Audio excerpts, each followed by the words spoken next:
우리 이제 오늘 28편에 이어서 29편 말씀을 계속 살펴봅니다. 화일을 이제 바꿔서 다시 보게 되니까 인사도 한번 이렇게 더 드리고요. 이렇게 또 시작하게 되어집니다. 여러분, 29편은 하나님의 영광을 전적으로 찬양하라. 하나님께 영광을 올리는 그런 감사의 찬양시입니다. 전편이 다 그렇게 흘러갑니다. 우리가 이제 영광 중에 뵙는 그 하나님의 은혜를 생각하고 찬송 올릴 때 우리 마음이 어떨까?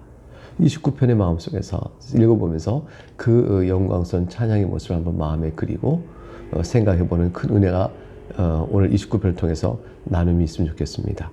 1절과 2절에는 모든 성도를 모아서 다 하나님의 영광을 찬양하라 이렇게 말합니다. 근데 지상에 있는 교회뿐 아니라 특별하게도 다윗은 이제 높이 계신 천군 천사들을 불러서 하나님을 찬양하라고까지 말합니다. 이것은 이 땅에서 우리가 하나님을 찬양할 때 얼마나 강렬한 찬양의 영광을 돌리고자 하는 절실함과 또 간절함이 있고 또 뜨거움이 있는지를 보여주는 것이죠. 온 우주에 보이는 사람뿐 아니라 천군 천사까지 포함해 모든 찬양할 자들은 주를 찬양하라. 그런 내용을 1절과 2절에 말씀하고 있어요. 1절, 너희 권능 있는 자들아 영광과 능력을 여호와께 돌리고 돌릴지어다. 2절, 여호와께 그의 이름에 합당한 영광을 돌리며 거룩한 옷을 입고 여호와께 예배할지어다. 권능 있는 자들의 것은 여기서 이제 천사를 뜻한다, 천군 천사를 뜻한다 하고 해석하는 것이 좋습니다. 이 세상에 권세 가진 자들도 권능 있는 자다 이렇게 표현되기도 하지만 여기서는 원문 자체가 하나님의 자녀들, 아들들 이런 뜻이에요. 신들의 아들들아 이런 뜻인데 그 말은 결국 하나님의 아들들아. 그래서 이것은 어떤 뜻이냐면 권능을 가진 천사를 가리키는 이제 특별한 표현이다 이렇게 보는 게 적당합니다. 다윗은 지금 그러니까 천상계에 있는 천군 천사까지 동원하는 겁니다. 하나님께 영광과 능력을 돌리고 또 거룩한 옷을 입고 하나님께 영광 예배하라 이렇게까지 이제 2절에 얘기하고 있는 것이죠. 우리가 하나님께 예배할 때 예배하기에 합당한 자로서 거룩성을 우리는 어떻게 가질 수 있을까요? 우리의 탐욕과 정욕을 일그러진 모습들이 나타날 때 그 모습으로 하나님께 예배로 나갈 때 우리가 합당한 거룩한 옷을 입고 있다 할 수 있을까요? 그렇게 못하겠죠. 그런데 우리에게는 예수 그리스도가 계십니다. 그리스도의 보혈로 거룩함을 입어 예배하는 일을 우리가 하나님께 올릴 수가 있는 것입니다. 3절부터 9절까지는 여호와의 영광이 어떠한지 특별한 반복된 표현으로 설명하고 있습니다. 그것은 여러분 3절부터 쭉 읽다 보면 금방 눈에 띄는데 여호와의 소리입니다. 3절부터 9절 사이에는 여호와의 소리가 무려 7번이나 반복돼 갑니다. 완전수죠. 7번이나 반복하면서 과연 하나님은 그러하시다 이렇게 표현하고 있는 거예요. 여호와의 소리가 3절 물 위에 있도다. 영광의 하나님이 우레소리를 내시니 여호와는 많은 물 위에 계시도다. 이제 여호와의 소리가 무엇을 뜻하는지 이 비유 상징적 뜻이 무엇인지 알아봐야겠죠. 그것은 물 위에 있다, 여호와의 많은 물 위에 있다라는 말과 비유해서 보게 되면 바로 이해할 수 있는데요. 여기서 물이라는 것은 바다를 상징하고 모든 자연세계를 의미합니다. 그러니까 자연세계 또 이방까지 다 포함하는 전 자연세계를 이제 물이다. 바다 끝까지 열방세계가 쫙 펼쳐 있으니까 온 세상 영역을 가리키는 일종의 제휴법적인 표현인데요.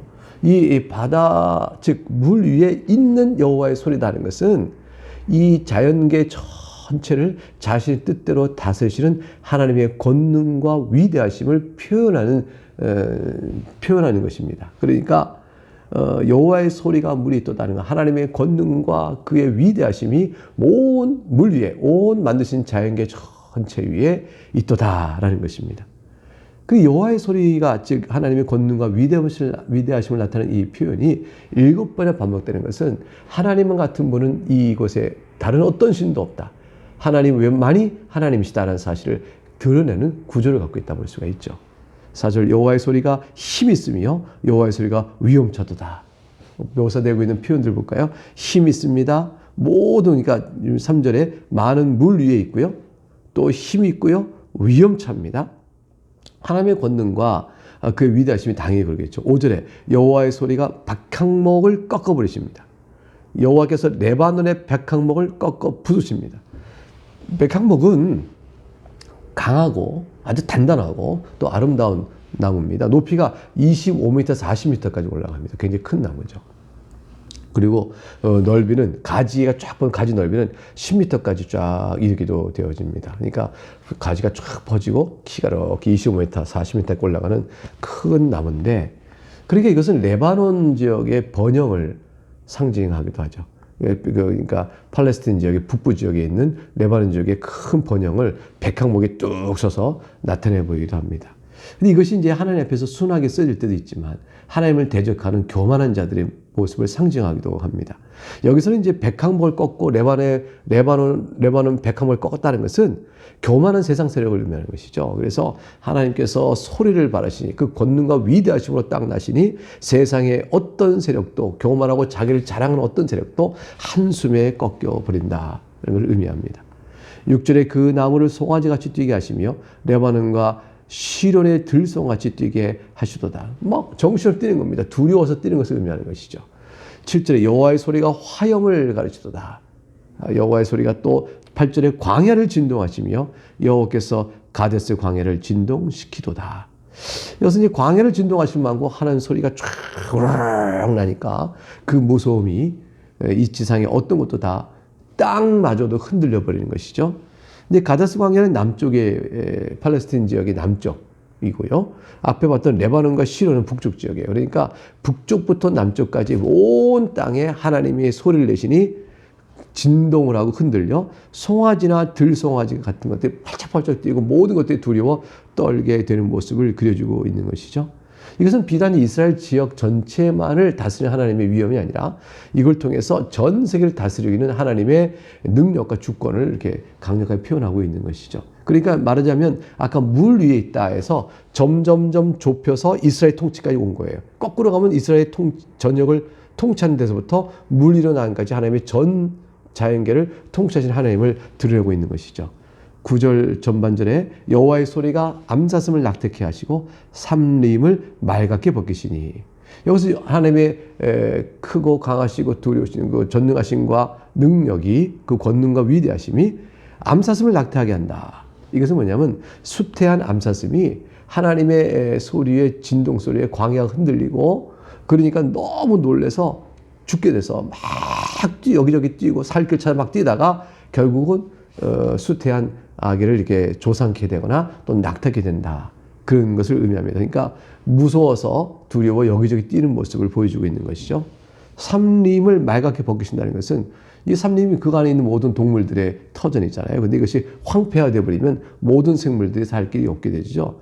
그 피조물이 하나님이 소리를 바라시면 어느 것도 동물과 삼림 속에 숨어 사는 동물들조차도 생명을 부지하거나 자기를 버틸 길이 없다. 모든 것은 다 하나님의 권능과 위대하심 아래에 있다라는 사실을 보여주는 거죠. 피조물 스스로가 자신을 지켜내지 못한다는 걸 보여줍니다. 그래서 9절 하반절에 그의 성전에서 그의 모든 것들이 말하기를 영광이라 하도다. 자, 그래서 9절 전반절까지 우리 무려 7번에 걸친 여호와의 소리를 살피고 각각 하나님의 권능과 위대함이 앞에서 어떠한 양상들이 벌어진지를 쭉 살폈습니다. 이 모든 것들을 다 안 다음에 9절 하반절의 결론은 뭘까요? 결론은 그의 성전에서 그의 모든 것들이 말하기를 영광이라 하도다 그랬어요.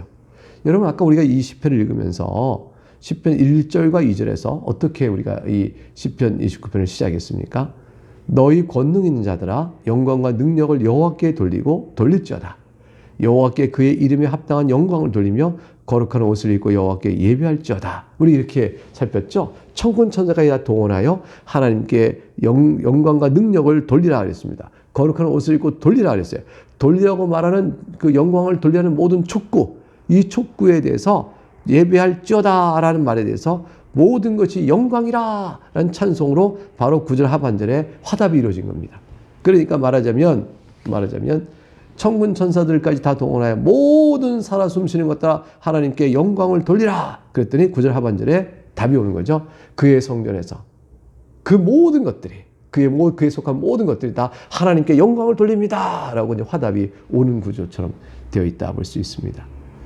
이제 10절과 11절은 여호와께서 그러한 모든 하나님께 영광을 돌리는 무리들에게 왕으로 좌정하시어 복을 내려주시고 악인들에게는 심판하시는 그 심판을 행하시는 왕의 권세가 10절 11절에 표현되어 있습니다. 여호와께서 홍수 때에 좌정하셨으며 여호와께서 영원하도록 왕으로 좌정하시도다. 이 홍수 때라는 것을 노아 홍수를 한번 생각해 보세요. 노아 홍수 때에 좌정하셨다는 것은 노아 홍수가 막 저 세상을 다 물에 잠기고 거기 모든 생명체가 다 죽게 되는 그 상황 속에 다 되었을 때 하나님께서 왕 위에 탁 앉으셔서 좌정하셨다. 왕이 보좌에 탁 좌정에 앉으시면요, 그저 왕적 권세를 행하실 때예요. 그래서 홍수라는 심판의 때에 의인들은 방주에서 생명을 얻게 하시고 나머지 악인들은 다 자기 행한 대로 멸망에 이르게 하신다라는 것이죠. 영원토록 왕으로 좌정하시니 하나님의 심판을 면할 자가 없습니다. 오직 방주에 있는 자들은 살아나느니 하나님께서 구할 자를 구하는 것이죠. 11절에 보니까 여호와께서 자기 백성에게 힘을 주시며 여호와께서 자기 백성에게는 평강의 복을 주시로다. 홍수와 같은 노아 홍수 같은 심판의 그 무서운 때라도 방주에 있던 자기 백성에게는 힘을 주시고 평강의 복을 주십니다. 노아의 방주에 있던 모든 동물들과 구원받은 노아의 가족들은 거기서 안식할 수가 있었습니다. 밖은 몰아치는 심판이 행하고 있고 모든 호흡으로 기식하는 사람들이 다 생물들에서 죽는 그때에 방주에 있는 모든 생명체들은 안식을 누릴 수가 있었습니다. 하나님께서 그때 좌정하셔 왕권을 행사하실 때 우리에게 주의 백성은 평강의 복을 누릴 것이요, 그렇지 않은 악인들은 자기 한 악한 일로 보응을 받아 왕으로 좌정하신 주 앞에서 심판을 이르게 될 것입니다.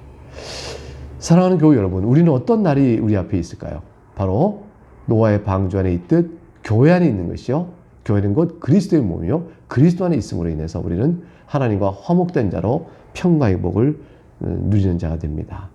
그날 주님이 우리가 이 세상을 다 살고 낙원에 이르게 내 영혼이 갔다가 내 영혼이 낙원에서 복을 누리다가 그렇게 재림하신 날 새로운 몸을, 부활의 몸을 입고 주 앞에 나가 살게 될 그날에 하나님께서 우리에게는 지금 이 땅에서 약속으로 주신 바된 영원한 생명이요 하나님 나라의 기업을 그날에는 온전히 실현되어져서 공적으로 하나님의 백성임을 선언받고 그 새로 열어가는 그 새 예루살렘에서 주를 찬양하는 삶을 이어가게 될 것입니다. 그날을 우리가 바라보면서 하루가 천년 같고 천년 하루 같은 하나님의 시간 앞에서 우리는 참아 기다리며 우리와 오래 참으시고 오늘도 믿음 안에 이끌으시는 하나님 손길에 감사하면서 우리가 그날을 바라보고 사는 것입니다. 조금만 더 살면 낙원이 우리 앞에 있게 될 것입니다. 우리 영혼을 불러 주 안에서 낙원을 이끄시는 주님을 우리가 뵙게 될 것입니다. 이 놀라운 복된 소식을 마음에 담고 오늘 하루도 주 앞에서 예배하시면서 큰 은혜를 받으셨을 텐데 또 한 주간 또 남은 하루와 한 주간 살아가는 데 큰 힘을 얻으시길 주의 이름으로 축복합니다. 네, 내일 다시 뵙겠습니다. 감사합니다.